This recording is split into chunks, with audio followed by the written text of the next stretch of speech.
মাছটাকে আগে নুন, হলুদ, শুকনো লঙ্কা গুঁড়ো দিয়ে ম্যারিনেট করে ভালো করে এটা ভেজে নিলাম।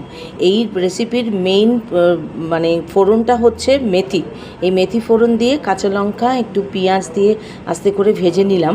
আর আমি সাইডে কিন্তু টমেটো আর ধনেপাতা ভালো করে বেটে নিয়েছি। এই মাছটাতে একটুখানি নুন, হলুদ আর একটুখানি, আমি তো জানো সুগার ফ্রিও দিই, যারা সুগারের প্রিয় তারা সুগার ফ্রি দিতে পারে। এবারে যেটা মিশ্রণ করেছি টমেটো আর ধনেপাতা, সেটা দিয়ে ভালো করে মিশিয়ে নিলাম, সামান্য একটু নুন দিলাম। এবারে মাছগুলোকে ঢেলে আস্তে করে ওটাকে মানে গ্রেভিটাকে তৈরি করে নিলাম। গ্রেভিটা হওয়ার পর এই দেখো সুন্দর করে মাছটা যখন বেশ লাল লাল হয়ে গেছে, তেলটা একটু ছেড়ে দিয়েছি, তখন একটু এর মধ্যে জল মিশিয়ে দিলাম।